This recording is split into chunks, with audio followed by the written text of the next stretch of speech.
चाटने वाले ब्लॉगर्स हैं, ठीक। इस तरह से इग्नोर मत किया करो भाई, फिर किसी को भी बुरा लगेगा, है ना। फिर छोड़ के भाग जाएगी, फिर तुम कहोगे मैं मिस कर रहा हूँ। ऐसा लग रहा है कि वो लोग खुश ही नहीं है इनके इस डिसीजन से। ये हो सकता है कि भुत्तन को अपनी शर्त पूरी करानी हो तो आधे रास्ते तो छोड़कर नहीं आएगा, गेट के बाहर तक गया होगा छोड़। ईगो भुत्तन की फैमिली के अंदर भी कम नहीं है। ना ही उनके मुंह से हमने एक बार ये सुना कि उनके मुंह से मम्मी शब्द निकला। Hello everyone, welcome back to the channel. तो चलिए शुरू करते हैं आज का वीडियो। और आज की वीडियो में बात करेंगे बहुत ऐसी छोटी छोटी चीज़ें जो ये जो मायका, ससुराल व्लॉग्स, होटल व्लॉग्स आ रहे थे, इनके बारे में बहुत छोटी छोटी बातें हमें डिस्कस करनी है। तो वीडियो को ज़रूर देखिएगा, पूरा देखिएगा और फिर मुझे बताइएगा कि इनमें से कौन सी बातें आपके माइंड में आई थी और मुझे कमेंट करके ज़रूर बताइएगा। तो सबसे पहले मैं बात करूँगी जीजा की, क्योंकि जो जीजा है वो भी कुछ दिन पहले भुतनिया को पहाड़ों में लेके गया था क्वालिटी टाइम स्पेंड करने के लिए। तो यहाँ पे मैं एक छोटी सी सजेशन देना चाहूँगी जीजा को। अगर आप लोगों ने नोटिस किया हो तो भी एक दो दिन पहले जो व्लॉग आया था उसमें जीजा व्लॉग बना रहा था और उसी टाइम भुतनिया का फ़ोन आ जाता है। तो जीजा बोलता है कि रखो फ़ोन, मैं व्लॉग बना रहा हूँ, रखो फ़ोन। मतलब वो सही से 2 मिनट व्लॉग बंद करके 2 मिनट उसने फ़ोन पे बात नहीं की, व्लॉग चलते चलते उसने शूट किया और फटाक से फ़ोन काट के अपना व्लॉग कंटिन्यू कर दिया। तुम ये जो बोल रहे थे क्वालिटी टाइम स्पेंड करने गए थे, जो पूरी दुनिया ने देख लिया कि तुम लोगों ने साथ में कितना ज़्यादा क्वालिटी टाइम स्पेंड किया है। तो मैं तुम्हें यहाँ पे ये सजेस्ट करूँगी कि ये जो क्वालिटी टाइम के लिए तुम्हें स्पेशली पहाड़ों में लेके जाना पड़ता है ना, फिर जब तुम्हारे बीच की बातें गड़बड़ हो जाती हैं, तो मुझे ऐसा लगता है कि ये टाइम जो है तुम लोग घर पे दिया करो, यहीं पर टाइम स्पेंड कर लिया करो, यहाँ पे इस तरह से इग्नोर मत किया करो। तो तुम्हें जो है हर बार ये क्वालिटी टाइम स्पेंड करने के लिए पहाड़ों में नहीं भागना पड़ेगा, ठीक है। तुम यहाँ पे टाइम दो। मतलब जो रिलेशनशिप अभी तक पूरी तरीके से लाइन पे नहीं आया है उसको तुमने इग्नोर करना चालू कर दिया और तुम्हारे व्लॉग्स तुम्हारी लाइफ में बहुत ज़्यादा इंपॉर्टेंट है। तुम्हारा पूरा फोकस जो है अपने रिलेशनशिप से हटा के तुमने अपने व्लॉग्स पे डाल रखा है और उसी वजह से तुम्हें हर बार हर टाइम होटल्स में ले के भागना पड़ता है। तो यहाँ पे सजेशन यही दूंगी कि थोड़ा सा उसको टाइम दो, बातचीत करो, व्लॉग्स तो बनते रहेंगे, ठीक है। इस तरह से इग्नोर मत किया करो भाई, फिर किसी को भी बुरा लगेगा, है ना। फिर छोड़ के भाग जाएगी, फिर तुम कहोगे मैं मिस कर रहा हूँ, ठीक है। और बाकी जो तुमने बोला था ना कि भुतनिया चली गई थी तो मैं बड़ा मिस कर रहा था, मुझे खाने का मन नहीं होता था, मेरे साथ ऐसा होता था वैसा होता। तो भैया हम लोगों ने देखा तुम्हारे साथ कैसा होता, तो मैं शक्ल पे दिखता था जो होता था। और तुम्हें इतनी भूख लगती थी कि तुम कच्चे चावल बना बना के खाते थे, मतलब इतनी भूख लगती कच्चे चावल भी खा जाते थे तुम। तो ये सारे एक्सक्यूज़ मत दो, वो सबने आपके व्लॉग्स में देख रखा है कि आप पे क्या बीती थी जब भुतनिया नहीं थी, है ना। तो सबको पता है, सारी दुनिया ने देख लिया। अब बात करेंगे कि इन लोगों ने जो ये डिसीज़न लिया है और जो ये लोग बोल रहे हैं कि इनके बीच में सारी चीज़ें सही हो गई हैं और इन लोगों ने फिर से मौका दिया है। तो देखो मैं बहुत पहले से ये चीज़ कहते आई हूँ कि इनके बीच में इतनी प्रॉब्लम नहीं थी, इन दोनों के बीच में इतनी प्रॉब्लम नहीं थी जितनी इन्होंने यूट्यूब के ऊपर आके दिखाई, कमेंट सेक्शन में दिखाई, ठीक है। उतनी प्रॉब्लम नहीं थी। मेन जो प्रॉब्लम है वो फैमिलीज़ के बीच में है और वो प्रॉब्लम अभी भी सॉल्व नहीं हुई है, वो प्रॉब्लम अभी भी सॉर्ट आउट नहीं हुई है। ये लोग जो बोल रहे हैं इनके बीच में सब सही हुआ, सब कुछ सही नहीं हुआ है। भले ही इन्होंने अपने ब्लॉग्स में ये चीज़ नहीं दिखाई कि ये कब छोड़ने गए, कब लेने गए हैं, कहाँ पे छोड़ के आए हैं, कहाँ से लेके आए, इन्होंने दोनों ने अपने ब्लॉग्स के अंदर ये चीज़ें नहीं इंक्लूड की। लेकिन इनका भाई, इनकी बहन जो टाइम टाइम पे आके इनकी पोल खोलते रहते हैं, इनकी चुगलियाँ करते रहते हैं, उसी भाई ने एक बार फिर से भुत्तन की और अपने जीजा जी की पोल खोल दी है। इसके भाई ने दिखाया कि जो जीजा है वो गेट के बाहर ही कार लेकर आया और वहीं से लेकर चला गया, वो घर के अंदर नहीं आया। तो यहाँ पे देखिए दो बातें हैं जो मुझे लगी हैं और आप लोगों को क्या लगती हैं ये मुझे कमेंट सेक्शन में ज़रूर बताइएगा। मतलब पहले तो इनका होटल से डायरेक्टली अपने घर जाना, मतलब भुत्तन के ससुराल जाना।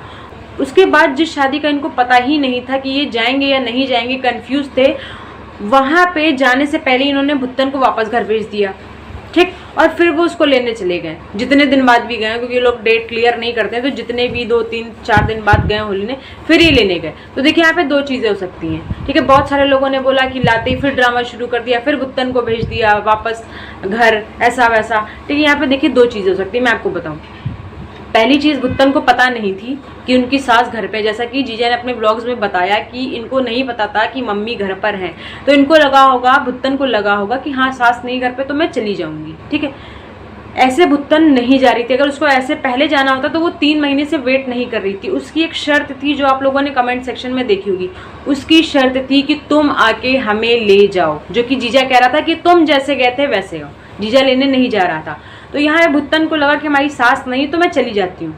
ऐसा नहीं कि भुत्तन पहले नहीं जा सकती थी, 3 महीने से वेट क्यों कर रही थी, तो वो अचानक से पहुंच जाती हैं। उसके बाद यहाँ पे ये हो सकता है कि भुत्तन को अपनी शर्त पूरी करानी हो, तो भुत्तन खुद जबरदस्ती गई हो घर और उसने कहा कि आप हमें आके ले जाना 2 दिन बाद, या तो ये चीज़ हो सकती है, ठीक, कि उसको अपनी शर्त पूरी करानी थी कि आप आइए और हमें लेकर जाइए, यहाँ तो मैं खुद से अपने आप से आई हूँ, अब आपकी बारी है कि आप हमें घर से ले जाओ आके, ठीक। या तो एक चीज़ ये हो सकती, और दूसरी चीज़ ये हो सकती कि जब जीजा को कंफर्म नहीं था कि वो शादी में जाएगा या नहीं जाएगा, उससे पहले ही उसने भुत्तन की रवानगी उसके पहले ही भुत्तन की रवानगी उसने कर दी थी, तो यहाँ पे शायद जीजा मौका ढूंढ रहा था। एक बार जीजा छोड़ने गया तो गेट तक तो गया ही होगा, क्योंकि बच्चा था, सामान था, तो गेट तक तो छोड़ने गया ही होगा, क्योंकि जब छोड़ने गया था होटल से आने के बाद, इनको मायके छोड़ने गया था, तब भी जीजा घर तक तो ज़रूर गया होगा, क्योंकि बच्चा भी था, सामान भी था साथ में, तो आधे रास्ते तो छोड़कर नहीं आएगा, गेट के बाहर तक गया होगा छोड़ने, ठीक है। दोबारा फिर गया, लेने गया, 2 बार गया, और ये चीज़ इनके भाई ने बता दी कि जीजा गेट तक आया है, ठीक है।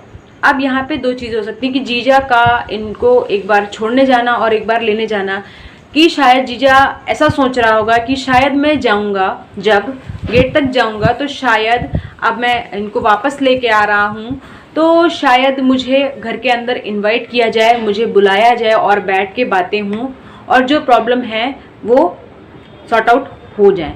2 बार जीजा ने ये मौका ढूंढा है कि मैं शायद 2 बार जल्दी जल्दी जाऊं तो ये लोग मुझे उधर से इनवाइट करें। देखिए जीजा के अंदर तो ईगो है, नो डाउट, लेकिन ईगो भुत्तन की फैमिली के अंदर भी कम नहीं है।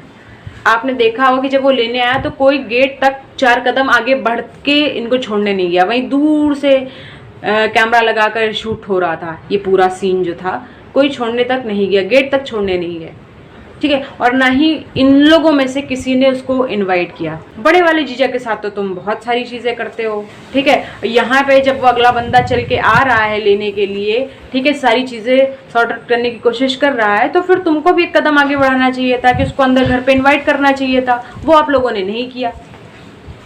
तो यहाँ पे देखिए जो चीज़ें हैं, जैसा ये लोग बोल रहे हैं कि सारी चीज़ें सही हो गई हैं, सही नहीं हुई हैं। मेरे हिसाब से जो मैंने इनके ब्लॉग्स देखे हैं, मुझे ऐसा नहीं लगा है कि सही हो गई। जो चीज़ें ये लोग अभी दिखा रहे हैं वो चीज़ें बहुत पहले से दिख रही थी, तो वो चीज़ें इनके बीच में पहले से ही सही थी। पहले से ही ये होटल्स में जाते थे, कभी हमें पता चलता था, कभी हमें पता नहीं चलता था, कभी कोई इनके भाई बहन बता देता तो पता चल जाता, और कहीं कहीं पे ये कुछ गलतियां कर लेते थे तो उससे हम लोग पता लगा लेते कि ये दोनों साथ में हैं, ठीक है। तो ये लोग पहले भी जाते थे, फ़ोन पर भी इनकी बात होती थी, और जीजा ने खुद बोला है कि ये लोग दरिया पे मिलते थे, जो दरिया वाला पुल है वहाँ पे मिलते थे। तो इनके बीच में ऐसे इतनी बड़ी कोई प्रॉब्लम नहीं थी, थोड़ी बहुत कुछ ऐसी शर्तें थी, वो शायद इन लोगों ने अब साइड कर दी और ये लोग साथ में रहने आ गए। लेकिन जो मेन प्रॉब्लम थी फैमिलीज़ के बीच में, वो प्रॉब्लम अभी भी क्लियर नहीं हुई है, क्योंकि जब भुत्तन ससुराल जाती हैं तो उनके व्लॉग में ना ही वो एक बार अपनी सासू माँ के पाँव छूते हुए दिखती हैं, ना ही उनसे एक बार बात करते हुए नजर आती, ना ही उनके मुंह से हमने एक बार ये सुना कि उनके मुंह से मम्मी शब्द निकला हो अपनी सासू के लिए, ठीक है। टोटली इग्नोर मोड पे चल रही हैं। मुझे ऐसा नहीं लग रहा कि भुत्तन ने कोई भी स्टेप लिया है चीज़ों को सॉर्ट आउट करने का, क्योंकि जब व्लॉग्स में ऐसी चीज़ें दिख रही हैं तो आप सोचिए ना कि जब व्लॉग्स नहीं ऑन होते होंगे तब क्या होता होगा घर का माहौल, ठीक है। तो भुत्तन की तरफ से भी कोई मुझे ऐसा स्टेप नहीं नज़र आया कि उन्होंने ये चीज़ें पुरानी, जैसा ये लोग बोल रहे थे कि भूल कर आगे बढ़ने की कोशिश कर रहे हैं, मुझे नहीं लगा। क्योंकि इनकी सास के साथ जो इनका वो दिखा है ना बॉन्ड, ट्यूनिंग, जो भी आप बोलना चाहते हैं, तो जो इनकी सास के साथ वो रिलेशनशिप दिखा है ना, वो मुझे नॉर्मल नहीं लगा। ये जो 2-3 ब्लॉग्स आए हैं उनके अंदर मुझे बिल्कुल भी नॉर्मल नहीं लगा। मुझे यहाँ ये लग रहा था कि अगर इनके बीच में प्रॉब्लम सॉर्ट आउट हो गई थी तो जीजा को अपने ससुराल में जाके वहाँ के लोगों के साथ बैठ के ब्लॉग्स बनाना चाहिए था। ब्लॉग्स नहीं बनाते लेकिन कम से कम आते जाते तो दिखाना ही चाहिए था, आपस में बातचीत करते तो दिखाना ही चाहिए था। और इनको भी, भुत्तन को भी अपनी सासों के साथ कुछ इंटरेक्शन इनका दिखना चाहिए था, जो कि हमें नहीं दिखा है, बिल्कुल भी नहीं दिखा है। मुझे ऐसा लग रहा है कि जो भुत्तन की फैमिली है वो इस डिसीजन से खुश नहीं है, ना ही उसकी जिज्जी खुश है, ना ही उसका भाई, ना ही उसकी मॉम। तो ऐसी सी चीज़ें हैं। और मुझे ऐसा लग रहा है कि अगर ये लोग इतने टाइम बाद साथ में आके रहना इन्होंने स्टार्ट किया था, तो मुझे ऐसा लगता है कि इनको एक बार अपनी फैमिलीज़ को आमने सामने बिठा के जो चीज़ें थी वो क्लियर करनी चाहिए थी। और ये जो माहौल इनके व्लॉग्स में हमें दिख रहा है ना, वो माहौल शायद तब हमें ना दिखता, और इन्होंने अपने आप से झूठ बोल के कि हाँ सारी चीज़ें सही हो गई हैं, और इन्होंने आगे चीज़ें कंटिन्यू कर दी हैं। लेकिन अगर ऐसी रहेंगी ना तो बहुत जल्दी फिर से प्रॉब्लम होगी। मैं चाहती नहीं हूँ, क्योंकि हम लोग इतने दिन से यही कह रहे थे कि वापस अपने घर जाएं, वापस अपने घर जाएं। ये चीज़ें हम बिल्कुल भी नहीं चाहते। हम चाहते हैं कि लोग साथ में रहें, लेकिन अगर ये इन प्रॉब्लम्स को अच्छे से सॉर्ट आउट कर लेते, उसके बाद ये साथ में रहना शुरू करते हैं ना, तो शायद ज़्यादा बेटर होता मेरे हिसाब से। बाकी आपको क्या लगता है मुझे बताइएगा। ब्लॉगर्स हैं जिनके बारे में हम बात करते हैं, तो ये थूक के चाटने वाले ब्लॉगर्स हैं, ठीक है। ये थूकते हैं फिर चाट लेते हैं उसको। कुछ दिन पहले भुतनिया ने बोला कि वो अपने बच्चे को, बहुत बड़ा डिसीजन ले रही है, वो अपने बच्चे को व्लॉग्स में नहीं दिखाएगी। 4 दिन बाद से भाई, हस्बैंड, बहन, सब ने, खुद ने, उसने, सबने उसके मुंह के ऊपर कैमरा लगा लगा कर व्लॉग शूट किए। उसके भाई के व्लॉग्स आ ही नहीं रहे थे क्योंकि उसके पास कंटेंट ही नहीं था जब बच्चा उसके घर पे नहीं था। और जैसे बच्चा घर गया वैसे उसने कैमरा लगा लगा के शुरू कर दिया व्लॉग्स बनाने। तो ये थूक के चाटने वाले व्लॉगर्स में से वही इनका जो है वो देखिए, बोलती कुछ है, करती कुछ है, दिखाती कुछ है, होता कुछ है। लगता है कि ये इसके साथ साथ ही ये झूठे भी हैं। ये अपने व्लॉग्स के अंदर कुछ ऐसी चीज़ें बोल जाते हैं, कुछ ऐसी चीज़ें कर जाते हैं जिसके लिए इनको अगले ब्लॉग में आके बग बग करनी पड़ती है, एक्सप्लेनेशन देने पड़ते हैं, घंटों एक्सप्लेनेशन देते रहते हैं। 20-30 मिनट के व्लॉग्स होते हैं, उसमें आधे टाइम तो एक्सप्लेनेशन ही देते रहते हैं कि इन्होंने किस लिए बोला था, इन्होंने क्या सोचा था, इन्होंने क्या सोच के ये बोला था, इन्होंने क्या सोचा था, ऐसा कर लेंगे, वैसा कर लेंगे। तो मतलब ऐसे ब्लॉग्स का कोई मतलब ही नहीं है कि आप खुद से, आप कंफ्यूज्ड हैं, आप खुद से डिसाइड नहीं कर पा रहे हैं, आप खुद से नहीं डिसाइड कर पा रहे हैं कि आपको क्या करना है, और फिर आके आप कुछ बोल देते हैं और उसके लिए आपको फिर 2-4 ब्लॉग्स अलग से बनाने पड़ते हैं कि ये आपने किस लिए बोला था, आपने क्यों बोला था, आपने ऐसा क्यों किया था। तो ज़रूरी नहीं होता कि हर चीज़ तुम ब्लॉग्स में दिखाओ और उसके बाद आके एक्सप्लेनेशन दो, ठीक है। और बाकी बात रही इनका दीदी की, तो इनका दीदी के ऊपर भी बहुत जल्दी आएंगे क्योंकि उन्होंने भी बहुत रायता फैलाया है। ये जो टाइटल खेल रही हैं, इसके पीछे क्या रीज़न है वो मैं आपको बताऊँ, तो ज़रूर देखिएगा। नेक्स्ट वीडियोज़ में मैं इनका के कुछ ऐसे राज हैं जो आपके साथ शेयर करूँगी, कुछ ऐसी चीज़ें हैं जो मैं आपको बताऊँगी। तो अगला वीडियो बिल्कुल भी देखना मत भूलिएगा। और बाकी आज की वीडियो में जो मैंने आपसे बातें बोली हैं, तो अगर आपको लगता है कि आप मेरी बात से अग्री करते हो तो वीडियो को लाइक कर दीजिएगा और मुझे कमेंट करके ज़रूर बताइएगा। और अभी तक आपने मेरे चैनल को सब्सक्राइब नहीं किया है तो सब्सक्राइब कर लीजिएगा। मिलते हैं बहुत जल्दी नेक्स्ट वीडियो में, तब तक के लिए बाय बाय।